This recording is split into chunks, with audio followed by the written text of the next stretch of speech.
अस्सलाम वालेकुम। My name is सहीफ़ा गुल। आज हम मैनेजेरियल इकोनॉमिक्स की दो इम्पोर्टेंट थ्योरीज़ को डिस्कस करेंगे। एक है मैरिस मॉडल ऑफ मैनेजेरियल इंटरप्राइजेज़ और सेकंड है विलियमसन्स मॉडल ऑफ मैनेजेरियल डिस्क्रिएशन। सबसे पहले मैरिस और विलियमसन जो हैं दोनों ही ये बात करते हैं कि किसी भी बड़ी से बड़ी ऑर्गेनाइजेशन में जो मैनेजमेंट होती है वो अलग होती है और ओनरशिप होती है अलग होती है। ये जहन में बिठा के कि मैनेजमेंट और चीज़ है और उसका जो ओनर होता है कंपनी का या किसी ऑर्गेनाइजेशन का वो और चीज़ है। शेयर होल्डर अलग होते हैं, मैनेजमेंट अलग होती है। तो इन दो चीज़ों को जहन में रखते हुए हम स्टार्ट करते हैं। सबसे पहले हम जाते हैं मैरिस मॉडल ऑफ मैनेजेरियल इंटरप्राइजेस की तरफ। Robert Maris presented this important theory of firm in his book The Economic Theory of Managerial Enterprises in 1964. Robert Marris ने यह थ्योरी प्रेजेंट की थी अपनी book economic theory of managerial enterprises में 1964 में। According to him managers do not maximise profits but instead they seek to maximise balance rate of growth of the firm. Robert Marris कहते थे कि managers जो हैं वो अपना प्रॉफिट जो वो है फर्म का प्रॉफिट मैक्सिमाइज़ करने की बजाय अपना फोकस रखते हैं बैलेंस रेट ऑफ ग्रोथ पे। अब ये बैलेंस रेट ऑफ ग्रोथ क्या है?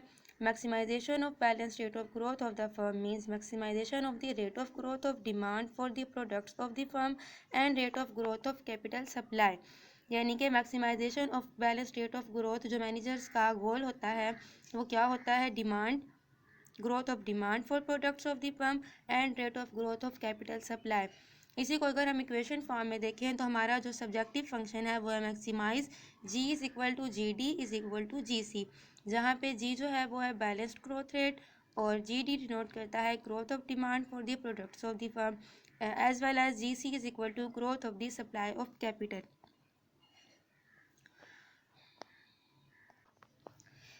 यानी कि अगर ग्रोथ जीटी और जीसी को हम मैक्सिमाइज़ करना चाह रहे हैं तो इसका मतलब है मैनेजर्स को अपनी ओन यूटिलिटी भी मैक्सिमाइज़ करनी पड़ेगी एज़ वेल एज़ उनके ओनर्स या शेयर होल्डर्स जो हैं उनकी यूटिलिटी को भी मैक्सिमाइज़ करना पड़ेगा। तो इस हिसाब से मैनेजर्स का जो यूटिलिटी फंक्शन है वो बन जाएगा U M is equal to U M is function of salaries, power, status, job security, जो डिनोट करेगा जीडी को। यानी कि हमारे पास स्पेसिफाइड फॉर्म आ जाएगी U M is a function of GD. As well as owners जो हैं वो अपना ऑन यूटिलिटी को मैक्सिमाइज़ करना चाहेंगे, यानी कि वो अपने प्रॉफिट्स बढ़ाना चाहेंगे, कैपिटल बढ़ाना चाहेंगे, आउटपुट यानी कि एज अ होल वो चाहेंगे कि हमारी जो सप्लाई ऑफ कैपिटल है वो बढ़ जाए। इसीलिए ओनर्स का जो यूटिलिटी फंक्शन है वो होगा जी सी का function. Constraints. In seeking to maximize the balanced growth rate, a manager faces the following two constraints: managerial constraint और number 2 financial constraint। constraint होती है कोई भी रुकावट। बैलेंस ग्रोथ रेट को मैक्सिमाइज़ करने के लिए किसी भी मैनेजर को जो है दो तरह की रुकावटों का सामना करना पड़ता है। सबसे पहले है managerial constraint. It refers to the strength of the managerial team and their skills. यानी कि मैनेजर को देखना पड़ता है कि उसके पास इतनी टीम है कि नहीं, एक्सपीरियंस टीम है या उसके पास जितने वर्कर्स उसको रिक्वायर्ड हैं उतने हैं या नहीं किसी काम को, किसी गोल को अचीव करने के लिए। तो ये उसकी राह में सबसे बड़ी रुकावट होती है कि उसके पास टीम अच्छी ना हो, उसके पास टाइम ना हो, उसके पास रिक्वायर्ड नंबर ऑफ़ वर्कर्स ना हो। तो इसको हम मैनेजेरियल कॉन्स्ट्रेंट बोलते हैं।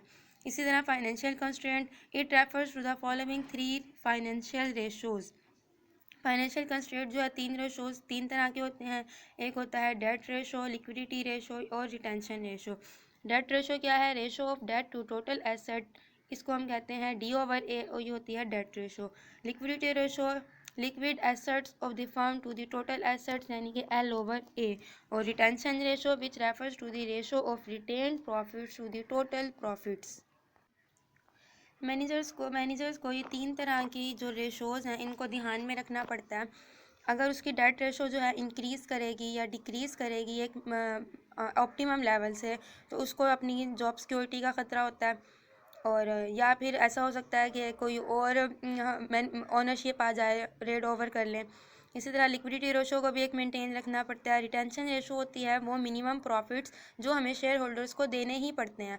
अगर हम शेयर होल्डर्स को मिनिमम प्रॉफिट्स नहीं देंगे जैसे कि किसी कंपनी को एक प्रॉफिट अर्न होता है तो उसमें से प्रॉफिट जो डिवाइड हो जाता है उसके अलावा प्रॉफिट का एक पोर्शन हमें शेयर होल्डर्स को लिए देना पड़ता है, और बाकी प्रॉफिट जो होता है वो दोबारा से उसी कंपनी की आउटपुट में हम लगा देते हैं, तो उस प्रॉफिट को हम कहते हैं रिटेन्ड प्रॉफिट। तो वो प्रॉफिट भी जो है जब तक उसका एक मिनिमम लेवल अचीव नहीं होगा तो तब तक ये उसके लिए कॉन्स्टेंट रहेगा।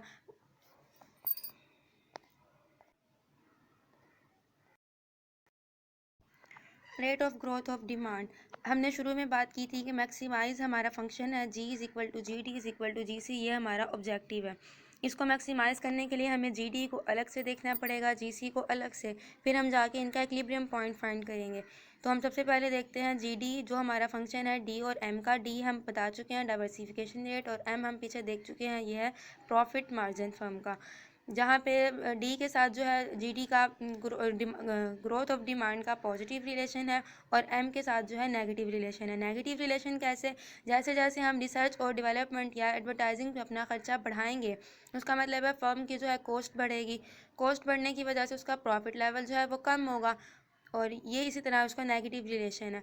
अब हम देखते हैं ए, जैसे जैसे ये आर एंड डी या ए पे एक्सपेंडिचर हमारा इंक्रीज़ करेगा तो इसका मतलब है डी इंक्रीज़ कर रहा है, और in return G D curve जो है ऊपर शिफ्ट हो जाएगा, यानी कि पॉजिटिव रिलेशन को शो कर रहा है। जैसे हमारा G D curve G D 2 से G3 पे शिफ्ट हो गया है। और अगर इसी को हम एम की फॉर्म में देखें, प्रॉफिट मार्जिन का इफेक्ट देखें, तो हमारा जैसे जैसे रिसर्च एंड डेवलपमेंट में खर्चा बढ़ेगा हमारा प्रॉफिट मार्जिन जो है डिक्रीज़ करेगा। In return GD curve shift upward, कि जीडी कर्व के अपवर्ड शिफ्ट होने की दो वजह हैं, डी का इंक्रीज़ करना और प्रॉफिट मार्जिन का डिक्रीज़ करना। अब हम देखते हैं rate of growth of capital supply. G C is a function of A bar, G C is equal to A bar function of D और एम। ए बार यहाँ पे पीछे हमने नाम दिया था फाइनेंशियल सिक्योरिटी कॉन्स्टेंट या जॉब सिक्योरिटी हम कह सकते हैं। तो ये ए बार जो है जी सी इसका फंक्शन है, इसका एम के साथ पॉजिटिव रिलेशन है और डी के साथ नेगेटिव, यानी कि ग्रोथ और डिमांड में जो चीज़ हमने पढ़ी है यहाँ पे हमने पढ़ा था कि पॉजिटिव रिलेशन है डी के साथ और नेगेटिव रिलेशन है एम के साथ, उसके उलट हो जाएगा बिल्कुल। कैपिटल सप्लाई में आके पॉजिटिव रिलेशन होगा प्रॉफिट मार्जिन के साथ और नेगेटिव रिलेशन होगा कैपिटल सप्लाई के साथ। यानी कि जब डी इंक्रीज़ करेगा इसका मतलब है इनएफिशिएंट डिसीजन है, consequently overall profit level falls due to low availability of finance and in result we have a lower rate of growth of capital. यानी कि हम डाइवर्सिफिकेशन का मतलब है कि अगर हम कोई भी न्यू प्रोडक्ट लॉन्च करते जाएंगे जिसका मार्केट में पहले ही क्रॉस सब्स्टिट्यूट होगा तो एक लेवल तक तो वो हमें प्रोडक्ट देगी, लेकिन उसके बाद उसकी जो वैल्यू है वो कम होती चली जाएगी, यानी कि हमारी प्रॉफिट लेवल जो है वो फॉल करता जाएगा, और हमारे पास इसी वजह से हमें कोई फाइनेंस भी नहीं देगा कि इनका तो बिज़नेस जो है वो रिस्क में जा रहा है, तो कंपनीज जो है या बैंक्स जो है वो हमें लोन भी नहीं देंगे। तो फाइनेंस की हमें लो अवेलेबिलिटी ऑफ फाइनेंस, जिसका मतलब है हमारा जीसी कर्व जो है लो हो जाएगा।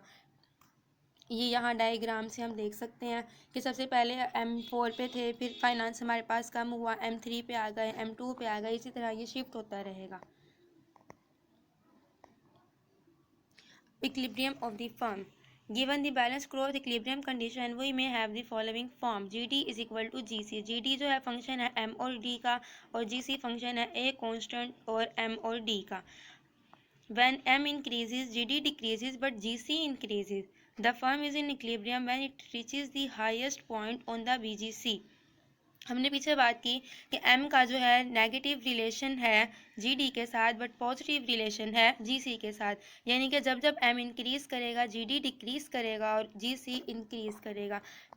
इन फिगर हम क्लियरली हम देख सकते हैं, जब हम A पॉइंट पे थे तो हम A पॉइंट से जब हमारा M प्रॉफिट मार्जिन हमारा जो है इंक्रीज़ किया, जिसकी वजह से हमारा GD कर्व जो है नीचे शिफ्ट हो गया, GD1 से GD2 आ गया, और GC कर्व जो है ऊपर शिफ्ट हो गया, GC1 से GC2 पे चला गया, जिसका मतलब न्यू इक्विलिब्रियम पॉइंट है हमारा B।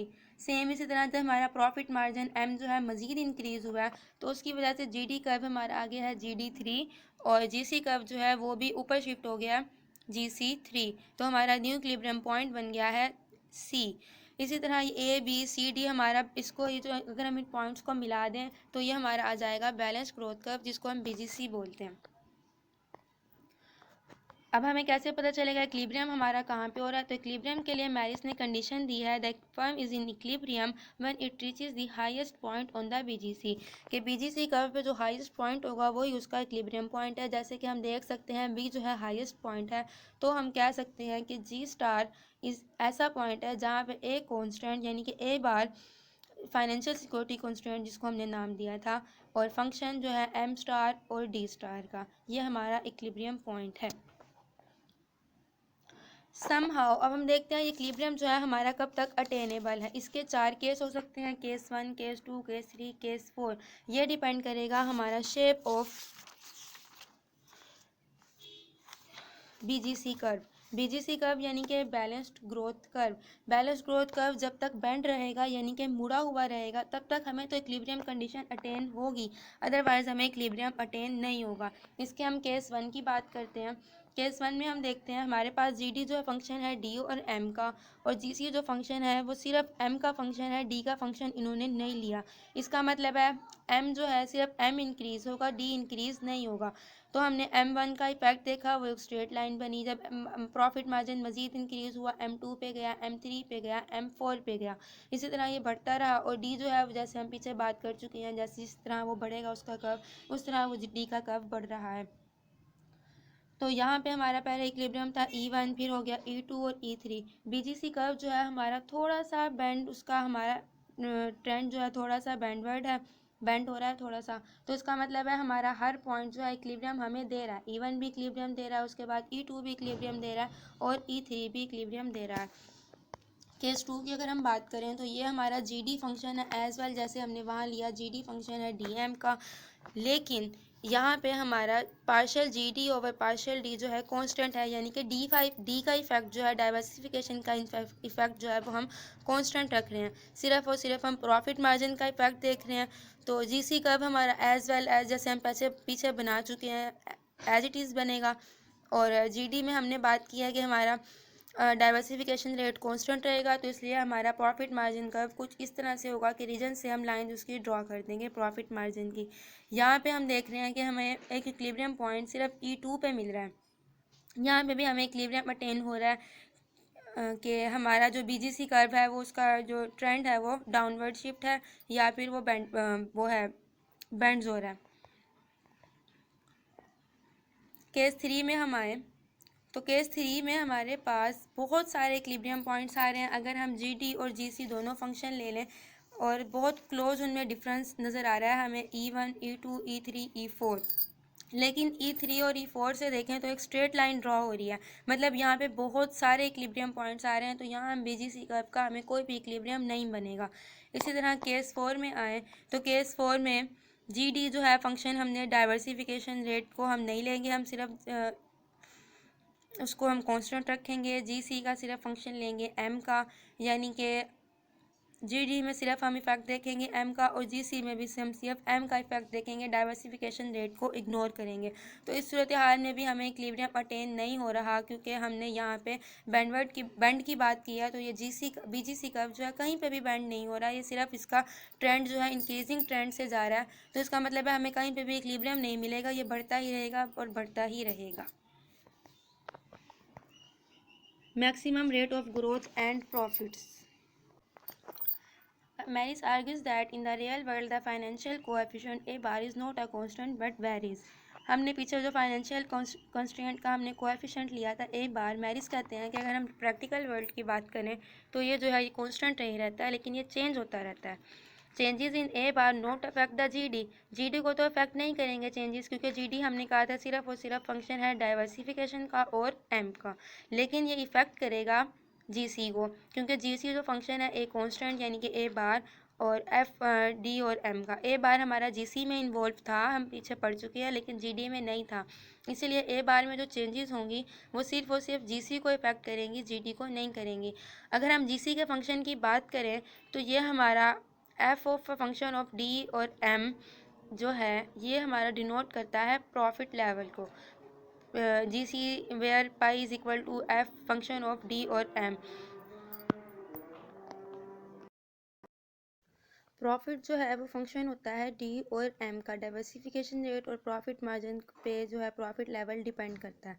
तो अगर हम इस चीज़ को जीसी इक्वेशन में सब्स्टिट्यूट कर दें तो हमारा जीसी फंक्शन बन जाएगा A bar into P into pi sorry.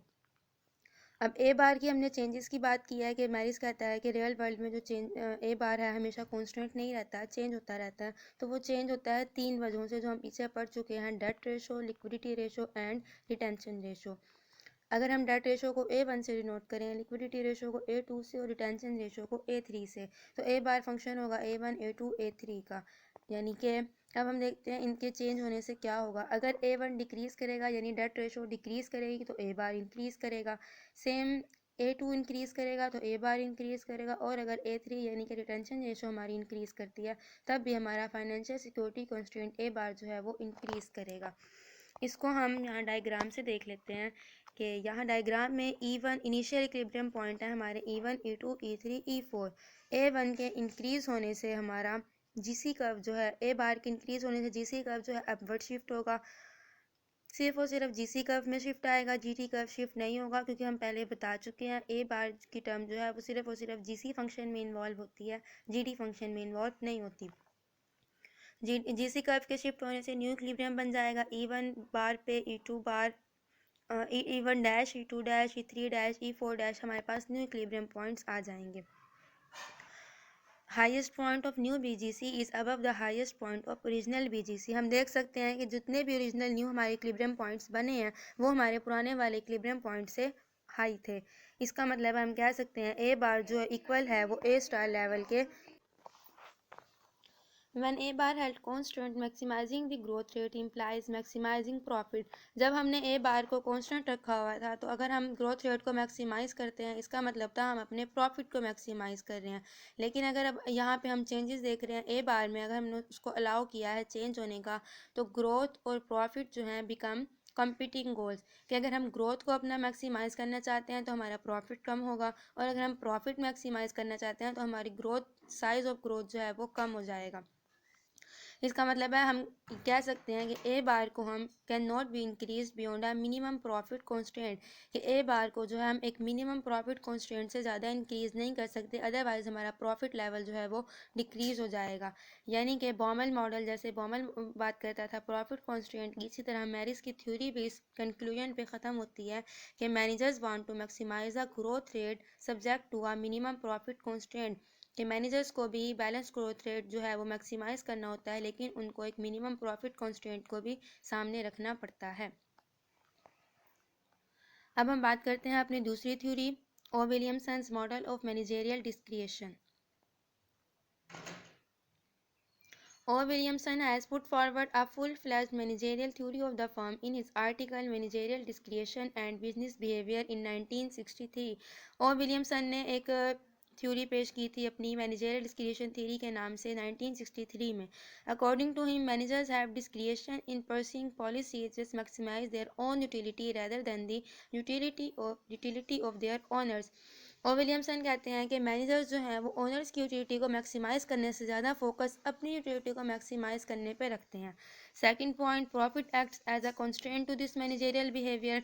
इस थ्योरी में भी प्रॉफिट जो है वो एक कॉन्स्टेंट की तरह एक्ट करता है, यानी कि यहाँ पे भी हमें एक मिनिमम प्रॉफिट लेवल को अपने सामने रखना पड़ता है, उससे आगे हम नहीं जा सकते। Manager utility function include salary, security, power, status, Prestige, professional excellence etcetera. Manager का यूटिलिटी फंक्शन, जैसे हम मैरिज के मॉडल में बात कर चुके हैं, डिपेंड करता है सैलरी पे, सिक्योरिटी पे, पावर पे। मैनेजर जो है सैलरी बढ़ाना चाहता है, उसको चाहता है मेरी जॉब सिक्योर हो, मुझे पावर मिले, मेरा स्टेटस हाई हो, मुझे एक प्रोफेशनल एक्सेलेंस हो, मेरी वाह हो, ETC एक्सेट्रा। और विलियमसन कहते हैं कि मैनेजर का जो यूटिलिटी फंक्शन है, सैलरी, सिक्योरिटी, पावर, इसमें से सिर्फ और सिर्फ सैलरी है जिसको हम न्यूमेरिकल टर्म्स में यानी कि क्वांटिफाइएबल है। इसके अलावा सिक्योरिटी, पावर, स्टेटस, प्रेस्टीज, जितने भी ये वेरिएबल्स हैं ये सारे अनक्वांटिफाइबल हैं, यानी कि हम इनको काउंट नहीं कर सकते बल्कि इनके क्वालिटेटिव वेरिएबल कह सकते हैं हम इन्हें। तो इसलिए ओ विलियमसन ने अपने according to Williamson utility function of the self seeking managers depend on the following factor. और विलियमसन कहते हैं इस वजह से उसका जो यूटिलिटी फंक्शन है वो 3 फैक्टर्स पे डिपेंड करता है। Number 1, The salaries and other forms of monetary compensation which the manager obtain from the business firms and the number of staff under the control of a manager। यानी कि salary जो उसको मिलती है उस पर डिपेंड करता है उसका यूटिलिटी फंक्शन, और जो उसको कंपनसेशन मिलती है उसको एक्स्ट्रा, जैसे मैनेज किसी भी मैनेजर को एक्स्ट्रा उसको हाउस मिलता है, उसको कार मिलती है, उसको कोई भी लग्जरीज जो हैं वो प्रोवाइड होती हैं उस पर। और नंबर ऑफ़ स्टाफ, जितने उसके अंडर बंदे काम करेंगे, जितना उसका स्टाफ हाई होगा उतनी उसकी रेपुटेशन होगी, उसकी उतनी ही वैल्यू इंक्रीज़ करेगी मार्केट में। तो इन दो चीज़ों पे डिपेंड करता है। विलियमसन जो है takes a single variable monetary expenditure on the staff rather than the two separate variable of salary and the number of staff. इन दोनों चीज़ों के लिए, सैलरी और नंबर ऑफ स्टाफ, इन दोनों चीज़ों के लिए विलियमसन एक ही वेरिएबल यूज़ करता है, यानी कि monetary expenditure on the staff. Second number पे विलियमसन कहता है कि the management slag which consists of non-essential management prerequisites such as lavishly furnished offices, luxuries, company cars, large expenses accounts, etc. Williamson कहता है कि सेकंड फैक्टर जो manager के utility function को इफ़ेक्ट करता है वो है मैनेजमेंट स्लैग। मैनेजमेंट स्लैग वो हमारी लग्जरीज होती हैं जो हमें किसी भी जॉब में प्रोवाइड होती हैं, जैसे कि luxury office, luxury cabin, luxury car, या कोई भी हमें सैलरी से हट के जो हमें मिलता है वो उसको हम मैनेजमेंट स्लैग कहते हैं। थर्ड नंबर पे है the magnitude of discretionary investment expenditure by the manager, that is the amount of the resources which the manager can spend according to his discretion. इसको हम वो वाला प्रॉफिट कहते हैं कि जो हमने बिजनेस में दोबारा लगाना होता है। प्रॉफिट जो है, हम दोबारा मैं बता दूं, दो तरह के हमें प्रॉफिट होते हैं। एक प्रॉफिट होता है जिसको हम, जितने भी शेयर होल्डर्स होते हैं उसमें हम वो इक्वली डिवाइड हो जाता है। एक प्रॉफिट होता है जिसको हम दोबारा से बिजनेस में लगा देते हैं। तो ये जो मैंने यहाँ पे जो विलियमसन बात कर रहा है वो उसी प्रॉफिट की बात कर रहा है जो हम दोबारा से बिजनेस में लगा देते हैं। उस प्रॉफिट को एक मेंटेन रखने के लिए उसके ऊपर मैनेजर की यूटिलिटी डिपेंड करती है। Thus, the utility function of the managers may takes the following form. U is a function of S, M and ID. यहाँ पे S क्या है? Staff expenditure. स्टाफ एक्सपेंडिचर जो है हमने कहा दो चीज़ों को डिनोट कर रहा है, सैलरी और नंबर ऑफ स्टाफ को। M जो है मैनेजमेंट स्लैग या मैनेजेरियल स्लैग भी इसको कहते हैं, और ID जो है डिस्क्रिशनरी इन्वेस्टमेंट। इस चॉइस को हम डिस्क्रिशनरी इन्वेस्टमेंट भी कह सकते हैं, डिस्क्रिशनरी प्रॉफिट भी कह सकते हैं, इंटरचेंजेबल टर्म्स हैं, कुछ भी कह सकते हैं। अगर हम मैक्सिमाइज इस यूटिलिटी की फंक्शन जो हमने ऊपर लिखा है इसको हम मैक्सिमाइज करना चाह रहे हैं subject to a minimum profit constant, इसका मतलब है level of profit must be such as to pay satisfactory profit to share holder and pay for economically necessary investment. Minimum profit constant, वही बात दोबारा से रिपीट कर रहे हैं कि अगर हम इस प्रॉफिट फंक्शन को मैक्सिमाइज करना चाह रहे हैं तो हमें एक मिनिमम प्रॉफिट कॉन्स्टेंट का सामना होता है, यानी कितना प्रॉफिट जो हम शेयर होल्डर्स को भी पे कर सकें और दोबारा से बिजनेस में भी उसको लगा सकें, इतना प्रॉफिट तो हमें चाहिए ही चाहिए। कुछ रिलेशंस की और कुछ डेफिनेशंस की जो है विलियमसन अपने मॉडल में बात करता है, हम उसको वन बाय वन करके देखते हैं।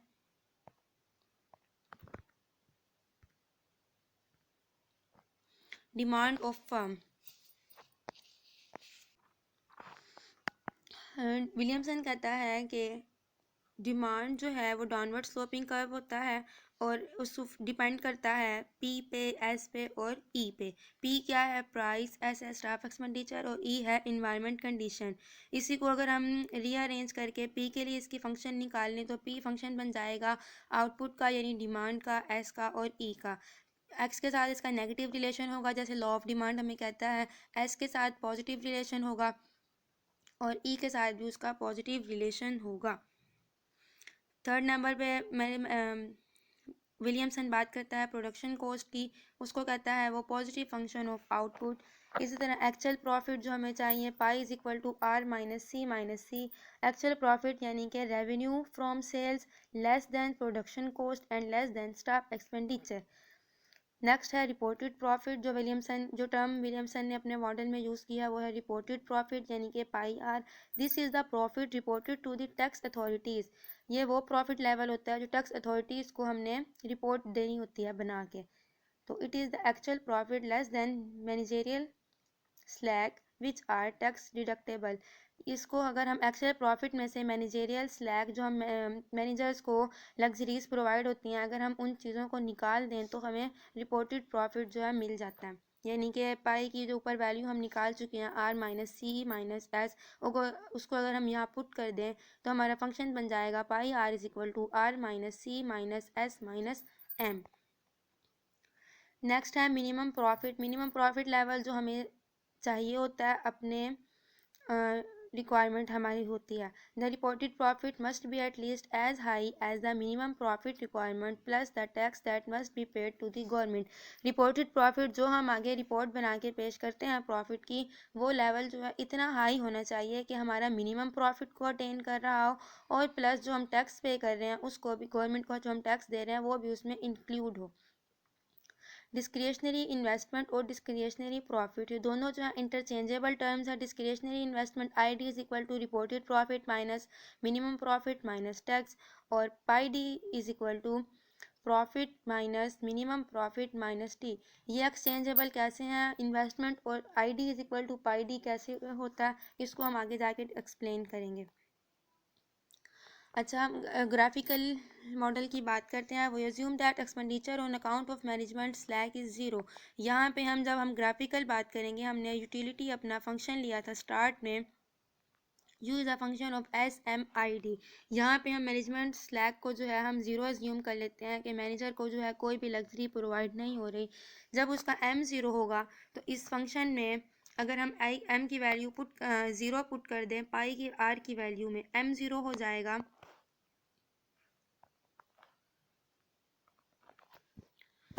एम के ज़ीरो होने से जो हमारे पास टर्म बचती है वो इस टर्म के इक्वल होती है, पाई के इक्वल। यानी कि हमारा ये फंक्शन होगा pi minus M. Reported profit equal हो जाएंगे हमारे पाई के।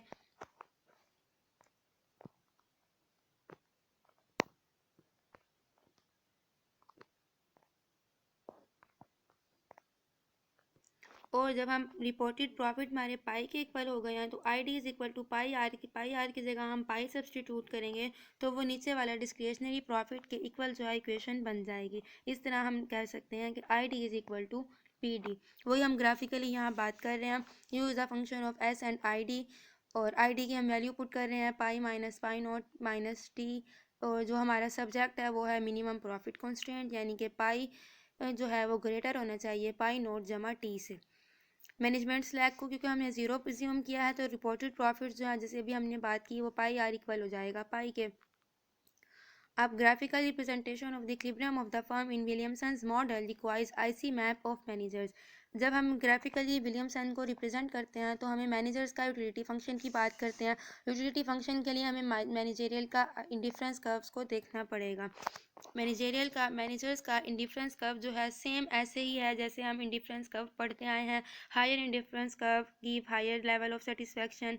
इसी तरह ये इंडिफरेंस कर्व जो है इसका हर पॉइंट जो है हमें इक्वल सेटिस्फैक्शन देगा। यहाँ हमने एक्स एक्सिस पे जो है स्टाफ एक्सपेंडिचर लिया है और वाई एक्सिस पे हमने डिस्क्रिशनरी प्रॉफिट को मेजर किया है। IC of manager shows the relationship between the two variable S and pi d which gives equal satisfaction to the managers. The discretionary profit in the present simplified model equals discretionary investment। जो हमने पीछे कहा था कि ID equal होगा pi T के, वो हम इस प्रॉफिट के ग्राफ कर्व से देख सकते हैं।